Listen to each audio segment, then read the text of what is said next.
Amen. Miaravantsika rehetra ry havana amin'izao anio izao indray tafahoana amin'ny alalan'izao vidéo izao, ifampahery, ifampizara ny sitrapon'Andriamanitra araky ny iraka ataon'ny fanamasina. Dia ho ampitomboina ho aminao mandrakariva ny fahasoavana sy ny fiadanana avy amin'Andriamanitra Ray sy Jesosy Kristy, ary ho tafaray amin'ny fanamasina mandrakariva koa ianao aheno izao fampaherezana sy sitrapon'Andriamanitra izao. Hivavaka isika miatrantsika ny fotoana. Ry Andriamanitra masina, ry Andriamanitra be voninahitra, ry Andriamanitra avo indrindra, ianao ny vavahanay, ianao no antsonay, ianao ilay Andriamanitra tsy miova, ianao tokoa ilay Andriamanitra Abrahama sy Isaka sy Jakoba, ianao ilay Andriamanitra Israely, ianao ilay Andriamanitra ny mpanomponao maro izay efa nisehon'ny voninahitra hatramin'izao, ianao tsy miova hatramin'ny taloha ankehitriny ary mandrakizay, dia ianao no antsoina ankehitriny, ampidino fa ianao masina, ary indrindra mamindrafo aminay tsirairay avy, ary engany ianao hanadio anay amin'ny ranao zo Jesosy Kristy, ary tenena fa voninkainy ny mpanomponao aoka tsisy ambara fa tsy ny sitraponao, ka tsisy feonay koa fa tsy ny feonao rery, ary ny hainao masina no hiteny sy ampiteny, ka dia aminaranao Jesosy naovanay izany vavaka izany, misaotra Jesosy Kristy, alleluia, amen. Amen. Dia araka izany dia mitohy ny fifampaherezana. Fampaherezana moa izany ny antsointsika azy, mety misy fampianarana ao anatiny ao, tsy tena hoe toriteny, fa mety misy fampianarana tenin'Andriamanitra koa, fa dia fampaherezana ny tena antony izao, hampahery antsika, hirosontsika tsirairay avy mba hahita ny voninahitr'Andriamanitra, ho tafiditra ao an-danitra, ahitany Jesosy Kristy izay mitoetra amin'ny voninahiny any an-danitra any, mba ho isan'ny tafiditra isika fa tsy ho tavela rehefa ho avy tokoa Jesosy na rehefa ho tonga ny faran'izao rehetra izao. Ny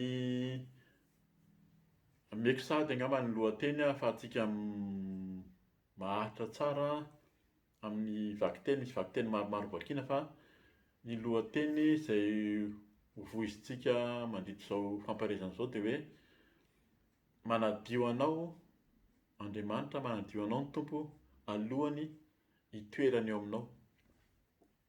Manadio anao ny Tompo alohany hitoerany eo aminao. Dia takizay zany amin'ny maha-te-polon'Andriamanitra antsika dia izay no fomba fanaon'i Jesosy. Araka izany no arahantsika amin'ny vakiteny sy ny fampaherezana eto. Efa nisy fampianarana teo aloha fa izay mandrava ny te-polon'Andriamanitra dia ho ravan'Andriamanitra ihany koa. Fa tsy amin'izay lafin'izay no hitondrantsika azy. Ten'Andriamanitra moa izany matetika misy itovizany ihany ny vakiana, fa amin'izay endrika anankiray izay zany no afatry ny fanamasina. Fa hanadio antsika izy, hanamboatra antsika alohany hitoerany ao amintsika na hiasany ao anatintsika amin'ny fiainantsika. Dia ho vakiantsika ny ten'Andriamanitra, ten'Andriamanitra voalohany vakiantsika, tsika zany hijanona ao amin'ny Marika moa zany amin'ny ankapobeny, fa misy ten'Andriamanitra hafa ho vakiana avy eo. Marika 1:1, ny 1:1, zay aloha zany no vakiantsika. Marika 1:1, 1:1, dia ho vakiantsika daholo mitambatra angamba aloha zany eo amin'ny Marika alohan'ny iverenantsika amin'ny fanazavana ny ten'Andriamanitra. Ny Marika 1:1 koa, ny 15 ka hatramin'ny 17. Dia ny Marika 1:1 ihany, 17 ka hatramin'ny 30.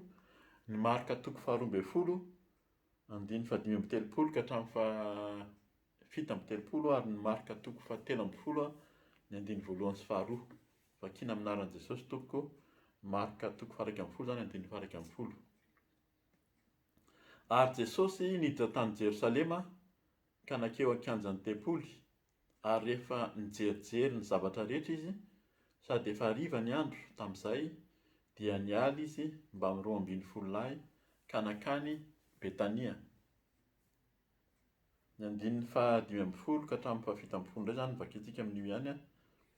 Ary tonga tany Jerosalema izy, ary Jesosy niditra teo amin'ny kianjan'ny tempoly, dia nandroaka izay nivarotra sy izay nividy teo amin'ny kianjan'ny tempoly, sady nanjera ny latabatry ny mpanakalo volo sy ny fipetrahan'ny mpivarotra ny voromailala, ary tsy navelany isy olona hitondra fanaka handeha hamaky ny kianjan'ny Depoly.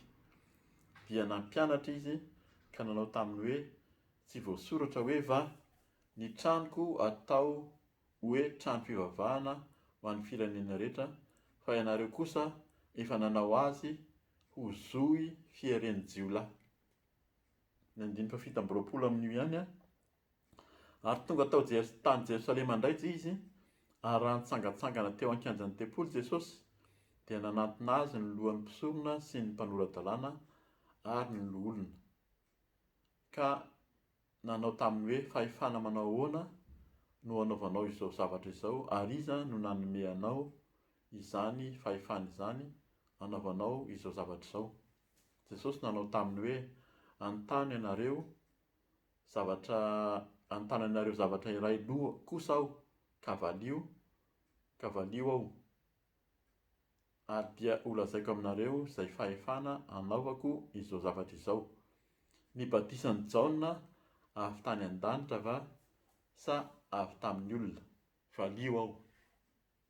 Zay zany ny 220 indray zany, toko 220 amin'ny marika ihany 570 no raisitsika aminaran'i Jesosy ihany. Ary Jesosy raha nampianatra teo an-kianjan'ny Depoly dia namaly ka nanao hoe ahoana no lazain'ny mpanoran-dalàna fa Kristy no zanaky Davida, kanefa ny tenan'i Davida dia nampilazain'ny fanahy masina hoe ny tompo nilaza tamin'ny tompoko hoe mipetraha eo an-tanako ankavanana ambara-panaoko ny fahavalonao ho fitoeran-tongotrao. Ny tenan'i Davida manao azy hoe tompo, koa ahoana no mahazanany azy, ary ny vahoaka betsaka niaino azy tamin'ny hafaliana. Dia maranantsika zany eo amin'ny marika toko 17 ny 1 sy 2 ihany aminaran'i Jesosy hoe ary no niala teo an-kianjan'ny Depoly Jesosy, dia hoy ny mpianany anankiray taminy mpampianatra, akory ireto vato sy rafitra ireto? Ary Jesosy nanao taminy hoe hitanao va ireto rafitra lehibe ireto? Tsy avela isy vato hifanongoa eto ka tsy horavana. Arak'izany vakiteny izay noraisintsika zany dia efa mety mazavazava amintsika araka ny lohateny noraisintsika teo zany hoe anamboatra na anadio anao ny tompo, anadio antsika Jesosy alohany hiasany na hipetrahany ao anatintsika, zany hoe hipetrahan'ny fanahy masina zany. Raha amin'ny 120 teo toko 120 ary Jesosy ozy izy niditra tany Jerosalema ka nakeo an-kianjan'ny Depoly, ary nijerijery zavatra rehetra izy sady efa hariva ny andro tamin'izay, dia nialy izy mba amin'ny 12 lahy ka nakany Betania. Amin'ity tantara ity hovakintsika eo moa zany fa amin'ny niakaran'i Jesosy tany Jerosalema tamin'ity dia efa fotoana efa niteny tamin'ny mpianatra any izy tsy maintsy ho atolotra ny zanak'olona ho faty zany dia hiakatra tany Jerosalema izy. Efa fantany fa any no hisamborana azy. Amin'ity fiakarany ity efa niakatra tany matetika any izy zany talohany natany mbola zaza, rehefa fantatsika fa efa niditra teo amin'ny Depoly izy, efa nampianatra teo koa, efa nilaza ny tenany ho maha-Mesia azy, maha-zanak'Andriamanitra azy, maha-Kristy azy. Fa amin'ity dia azo lazaina fa fiakaran'i Jesosy, ary ao aoriana kely eo zany raha vakina manontolo manomboka amin'io dia handray ny fanasan'ny tompo izy miaraka amin'ny mpianany ary tao ny isamborana azy avy eo. Fa ny tiana ho lazaina eto hoe raha vakina hatramin'ny farany zany le niakaran'i Jesosy amin'ny Depoly teo, raha ny hitantsika ny vakiteny teo fa niakatra tany Jerosalema izy dia niditra tao amin'ny Depoly, anisany efa amaraparany ny diany ety amin'izao tontolo izao Jesosy, ary indrindra ny diany ao amin'io Jerosalema io sy ny fandalovana. Zay zany tena tsara fantatra mihitsy hoe ny fandalovan'i Jesosy teo amin'io Depoly io. Io Depoly io dia zavatra naorina, Andriamanitra no nanome an'io Depoly io zany tamin'ny nanorenana azy, tamin'ny Solomona, tamin'ny Davida, fa efa tanteraka izy io ary tempolo nisehoan'Andriamanitra nanomezana voninahitry'Andriamanitra sy nitadiavan'ny vahoakan'ny Israely ny Andriamanitra zany a Jesosy natao hanaovana fanatitra, famelan-keloka, fisaorana, fiderana. Fa amin'izao fotoana izao a dia ho hitantsika arak'izany hoe nandalo teo amin'ilay tempolo Jesosy dia nijerijery ny zavatra rehetra hozy izy. Zany ny fanaon'i Jesosy a, misy tenin'Andriamanitra any. Be da be moa tenin'Andriamanitra fa ny anankiray mbola vakiantsika avy eo fa amin'ny Korintianina faharoa toko fahaenina eo hoe tsika izao no tempolin'Andriamanitra. Ary ny tenantsika dia tempolin'Andriamanitra ihany koa. Fa nijerijery hozy izy ny zavatra rehetra. Sady efa hariva ny andro tamin'izay dia niala izy mba 12 lahy ka nakany Betania. Zany hoe izay ny fanaon'i Jesosy zany a amin'ny olona, amin'ny mpianany ny amin'ny vahoaka izay manaraka azy. Ho antsika kristianina zany a, izay a ho amboarin'ny Tompo. Raha antsika izao no tempoly toeran'ny fanahy masina dia mijery aloha Jesosy.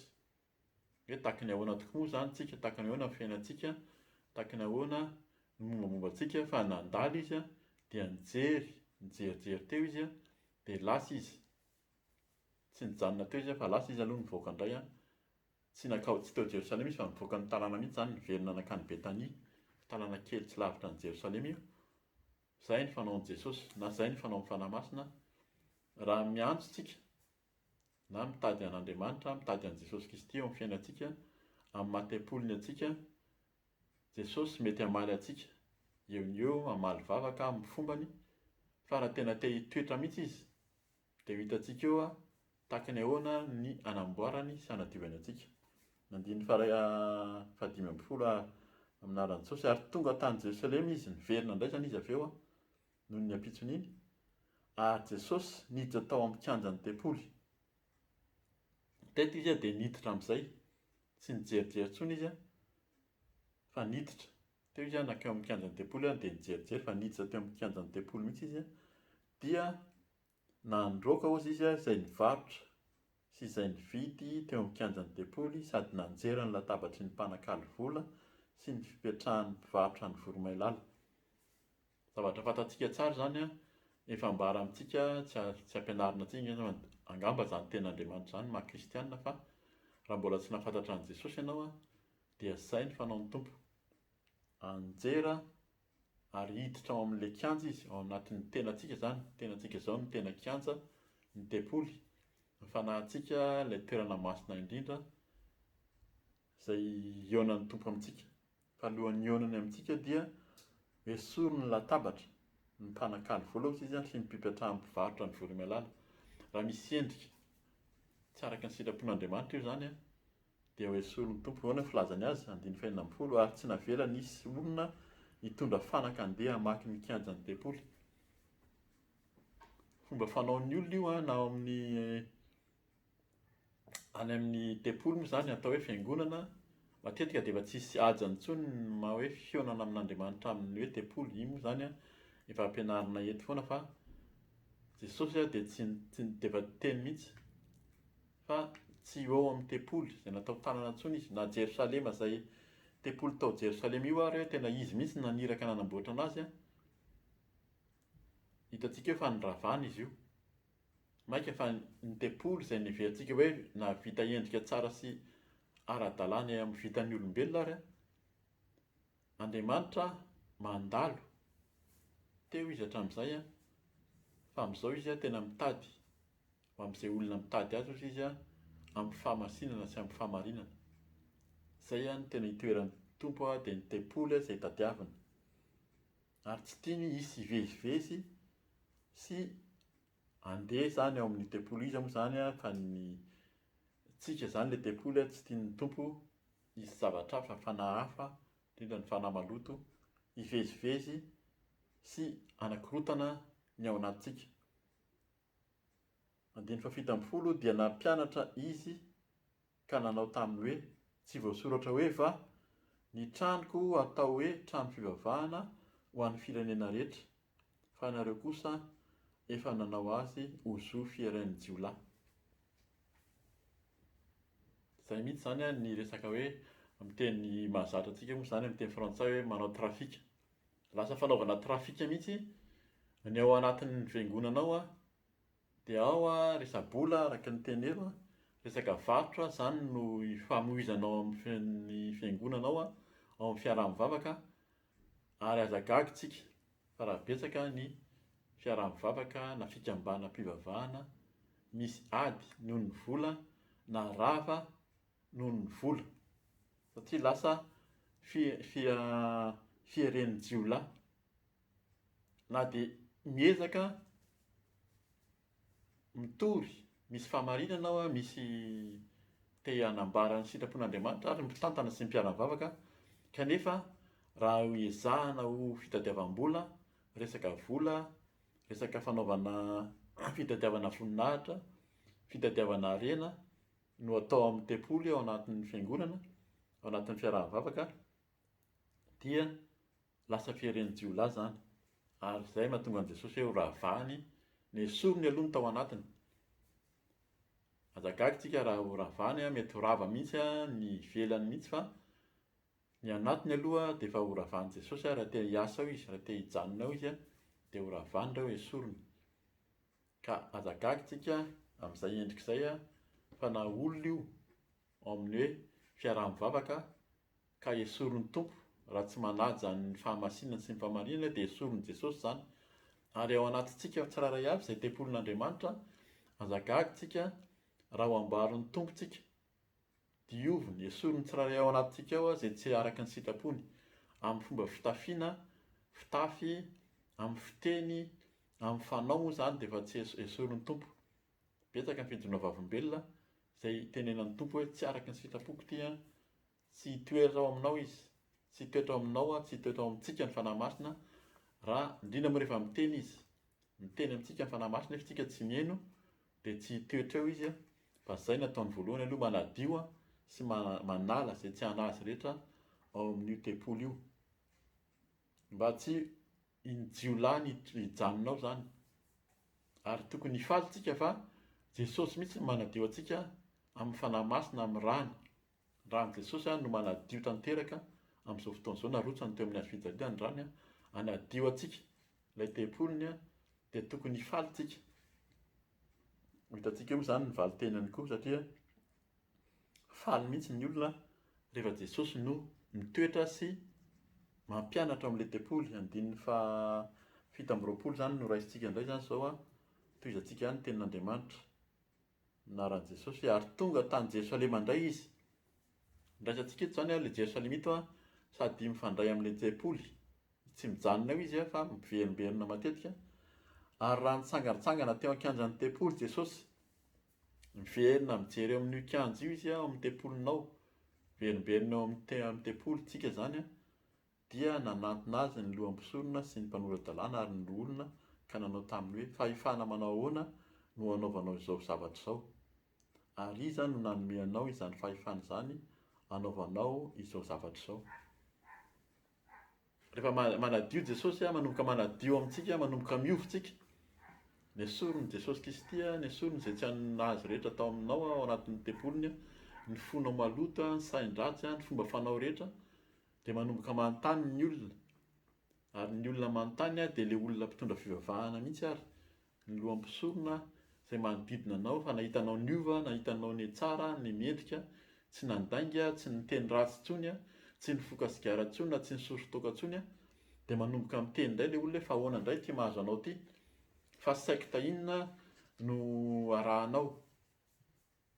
Zay fanontena ataon'ny olona foana, ny anay hatramin'izay teto amin'ity tempoly ity foana zay a, zay koa neka mivavaka, zay koa neka manompo an'Andriamanitra, manao ny asan'Andriamanitra ao anatin'ny atoko-pira, ao anatin'ny asa fanompoana rehetra, fa ianao tô lasa nesorinao izay zavatra rehetra tsy araka ny sitrapon'Andriamanitra de lazainao fa tsy izy. Zay ny tenin'ny olona, le mpanora-dalàna zany na le mpiara-mivavaka na ny fianakaviantsika ihany no miteny hoe fa inona indray ty ataonao, hatramin'izay niaraka taminay teo foana ianao fa ianao zao manomboka miala, manomboka tsy manome tsiny. Teny frantsay moa zany mikritika, lazainy fa mikritika fa miteny ny marina tsika, miteny ny marina sy ny fahamasinana fa izao tsy sitrapon'ny tompo a ny fiteny, ny fihetsika tahaka izao ny fanao tsy araka ny sitrapon'Andriamanitra, ny fanompo-tsampy, ny fijangajangana. Manasa anao foana ahako hiaino ny fijonao vavolombelona sy ny fampianarana teo aloha satria tsy ho hiditra amin'ny atsipriana zany aloha androany ny amin'ny le hoe inona le zavatra niesorin'i Jesosy io, fa izay le hoe ho diovin'i Jesosy tsika dia ho gaga ny manodidina, indrindra ireo olona efa mahafantatra an'Andriamanitra hoe fahefana avaiza indray ity na inona no nahazo anao fa nomeny Jesosy fahefana ianao. Nisy fampianarana teo aloha teo hoe tsika kristianina dia nomena fahefana rehefa kristianina ianao dia hoy Jesosy hoe dana torimy filazarana tsara amin'ny olona teneny hoe mibebay ianareo dia fa omeko fahefana nareo androaka ny demonia, hanala ny fanahy maloto rehetra, hametra-tanana marary dia ho sitrana. Zany fahefana zany meny Jesosy Kristy ho an'ny kristianina izay efa nodiovina, izay efa madio zany izay toerany. Ka aza gaga tsika raha tonga ny olona manontany fa manana fahefana koa ianao satria fa fahefana Jesosy Kristy no manome antsika fahefana rehefa nanolotra ny tenantsika ho an'i Jesosy, ho tompo sy mpamonjy natao batisa ianao dia lasa zanak'Andriamanitra ianao dia misy fahefana izay tsy hananan'ny olona hanananao dia anontany anao izy. Toizako ny andiny fafita fadimy faenina sivy amby roapolo azafady. Jesosy nanao taminy hoe anontany anareo zavatra iray loha kosa aho ka valio aho, ary dia ho lazaiko aminareo izay fahefana anaovako izao zavatra izao.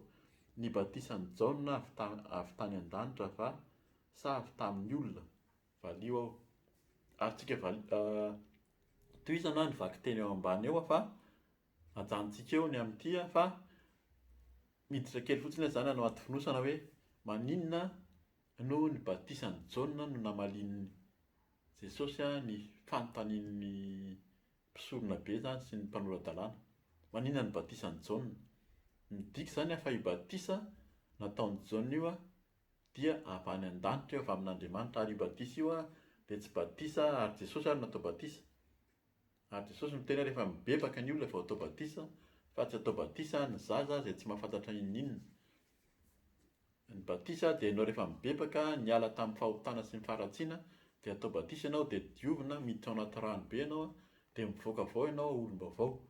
Ary amin'izay ilay fanadiovana ataon'ny Tompo aminao dia ho avy ny fanahy masina hiteny sy hiasa hanome ilay fahefana io ilay anontanian'ny olona aminao io. Ovakitsika zany ny toko faharoa ambin'ny folo andiny fahadimy amby roapolo, fahadimy amby telopolo ka hatramin'ny fahafito amby telopolo amin'ny anaran'i Jesosy hoe ary Jesosy raha nampianatra teo an-kianjan'ny tempoly, araka ilay teny teo zany dia mbola miverina eo amin'ilay kianja eo izy. Tsy hiverina eo intsony Jesosy fa andeha amin'ny tempoly hafa izy manomboka eo, fa mbola miverimberina teo izy satria tia ampahafantarina amin'ny olona hoe amin'io tempoly io dia izao ny zavatra tokony hiasa amin'io tempoly io, izao ny zavatra tokony hiainan'ny tempolin'Andriamanitra. Miverina eo amintsika foana Jesosy rehefa nesoriny tao antsika ilay fahotana, ilay tsy fiheren'ny dia jiolahy intsony tsika zany miala ny fo maloto, miala ny fo ratsy, efa mibebaka ianao fona tamin'ny tompony nanala ny fahotana rehetra dia miverina amintsika izy, manomboka mampianatra izy, manomboka mahalala ny ten'Andriamanitra tsika, ary araka ilay teny teo koa manomboka nomeny fahefana ary nomeny fahefana mihitsy zany tsika satria efa zanak'Andriamanitra, efa nandray an'i Kristy lasa kristianina niditra amin'ny fahateraham-baovao. Teo izy hoe ary Jesosy raha nampianatra teo an-kianjan'ny tempoly dia namaly ka nanao hoe ahoana no lazain'ny mpanoran-dalàna fa Kristy no zanak'i Davida, kanefa ny tenan'i Davida dia nampilazain'ny fanahy masina hoe ny Tompo nilaza tamin'ny Tompoko hoe mipetraha eo an-tanako ankavanana ambara-panaoko ny fahavalonao eo ho fitoeran-tongotrao. Ny tenan'i Davida manao azy hoe Tompo, koa ahoana no mahazanany azy, ary ny vahoaka betsaka niaino azy tamin'ny hafaliana. Izay zany fampianarana ataon'i Jesosy hoe fanahy masina hozy izy, nampilazain'ny fanahy masina. Manomboka eo zany dia ny fanahy masina no mampilaza miasa amintsika, miasa aminao, miasa amiko, araka izay teny izay hoe raha mifampizara amintsika zao teny zao dia ny fanahy masina nefa miteny hoe zao no zarainao indray anio. Dia io hoe diovin'Andriamanitra ianao na amboariny alohan'ny hipetrahany. Alohan'ny toeran'ny fanahy masina zany dia hitoetra ao izy. Ary efa tonga eo Jesosy mahatem-poly ianao dia mampianatra anao izy aloha, dia mampianatra ny olona koa avy aminao nisehoan'ny voninahitr'Andriamanitra. Gaga ianao ary teo lasa mitoro ny tenin'Andriamanitra ianao. Gaga ianao teo mijoro vavolombelona, teo lasa misasay ianao manambara an'i Jesosy Kristy ilay zanak'Andriamanitra fa tsy zanak' Davida. Ny olona zany mbola manontany foana hoe tsy tena olona io fa tsy zanak'Andriamanitra. Fa Jesosy mihitsy miteny hoe fanahy masina, miteny hoe ahoana ny tenenany hoe zanak' Davida izy nefa Davida ary miteny aminy hoe tompoko. Zay zany mba tsy salasala, tsy salasalana intsony tsika fa ilay Jesosy Kristy ilay zanak'Andriamanitra rehefa niteny an'izany izy, any amin'ny Jaona any izy niteny amin'ny teny an'izany hoe za no tena mofo, za ny lalana sy fahamarinana ary fiainana. Za ny teniny amin'ny tenany rehetrarehetra Jesosy ary izy hoe tsisy mankany amin'iray afa-tsy amin'ny alalako, ary izay koa ny vavaka nataony hoe mba hita ny voninahiny ny mpianany any an-danitra rehefa tonga amin'ny seza fiandrianana izy. Dia ho sa zany tsika ary ho faly ny olona zagaga ianao tsy mety hoe raha misy olona iray ozy izy mandray an' Jesosy ho tompo sy mpamonjy dia misy fifaliana lehibe any an-danitra any. Azagaga ianao amin'ny voalohany mety tsy mihena anao ny olona fa raha misy olona iray mihaino sy manaiky anao manaiky ny filazantsara torianao dia fifaliana lehibe any an-danitra any. Jesosy no miasa amin'ny teniny, ny tenin'Andriamanitra tsy miverina aminy raha tsy efa miasa. Mahavonto izy ny fon'ny olona sy ny tany izay ianjerana.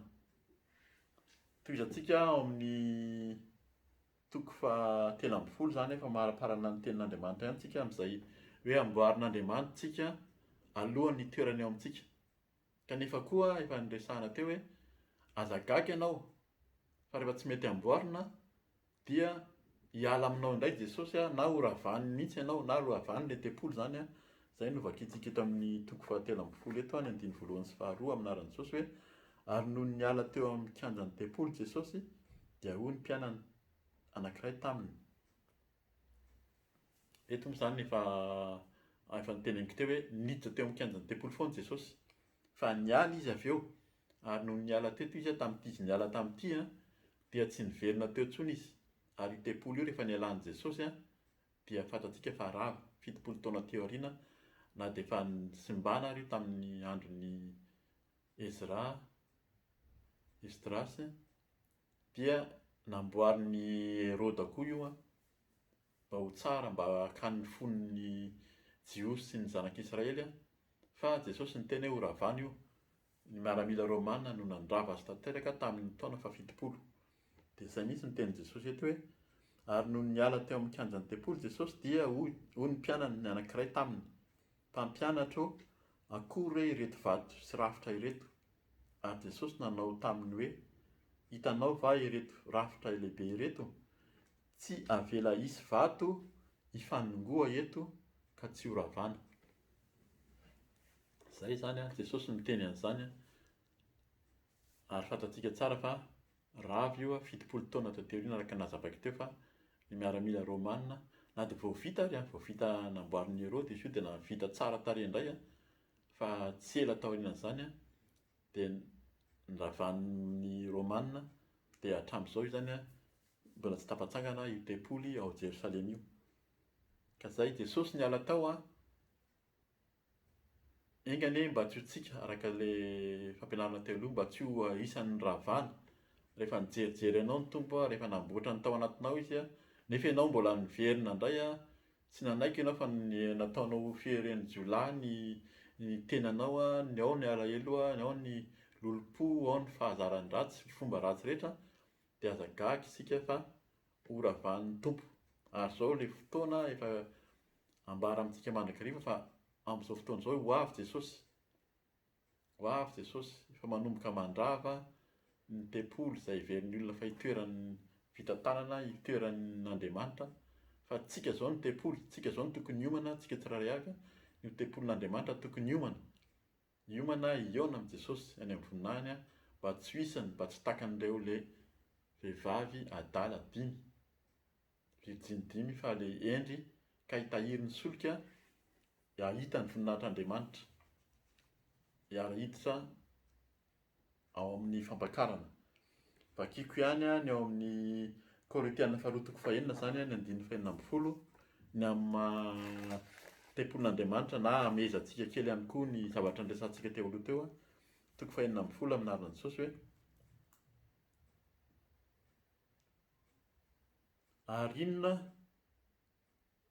Korintiana faharoa zany toko fahaenina ny 2:40, ary inona no ikambanan'ny tempolin'Andriamanitra amin'ny sampy?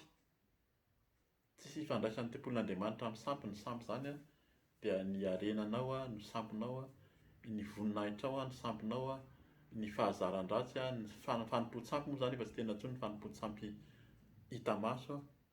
Tsisy ifandraisan'Andriamanitra, tsy mikambanao, tsy mijanonao Jesosy ao amin'ny tempoliny.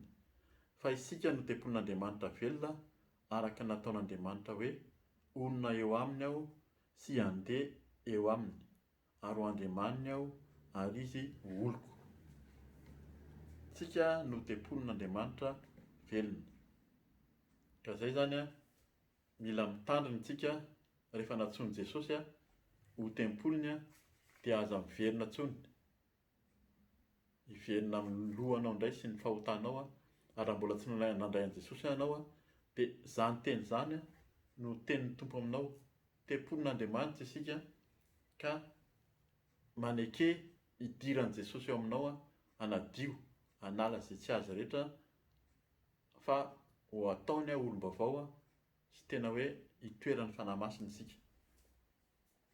Ny Genesis toko fahaenina, araka ny teny teo hoe betsaka mihitsy ny fandravana ataon'ny Tompo, ary amin'izao fotoana izao hitantsika ny fandravana voajanahary moa zany sy ataon'ny olona, fa mila mitandrina isika. Ho avy Jesosy tahaka ny tamin'ny andro Noa ozy izy any amin'ny Matteo toko 4:20 any, fa ho vakiantsika fotsiny eo amin'ny Genesis toko fahaenina ny 7 amin'ny anaran'i Jesosy hoe: dia hoy ny Tompo, haringako tsy hisy ambonin'ny tany ny olona izay noforoniko hatramin'ny olona ka hatramin'ny biby fiompy sy ny biby mandady na mikisaka mba ny voromanidina, fa manenina aho noho ny nanaovako azy. Eo ambany kely eo zany moa zany 9:9 hoe: fa Noa kosa nahita fity teo amason'ny Tompo. Horavanin'ny Tompo izay tsy azy rehetra.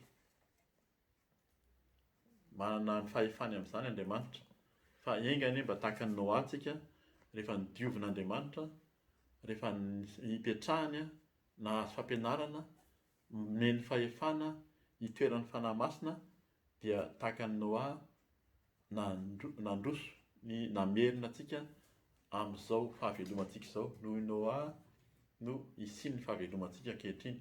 Ka tahaka izany koa tsika tsirairay avy raha tempolin'Andriamanitra tsika natsony Jesosy dia tokony hitondra fahavelomana.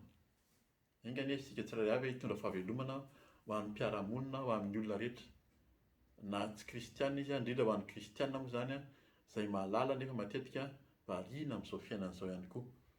Ny amaranantsika ny ten'Andriamanitra dia eo amin'ny Apokalipsy toko 1:20 ny 1:1 sy 2 amin'ny anaran'i Jesosy: ary nahita lanitra vaovao sy tany vaovao aho, fa efa lasa ny lanitra voalohany sy ny tany voalohany, ary ny ranomasina dia tsy misy intsony.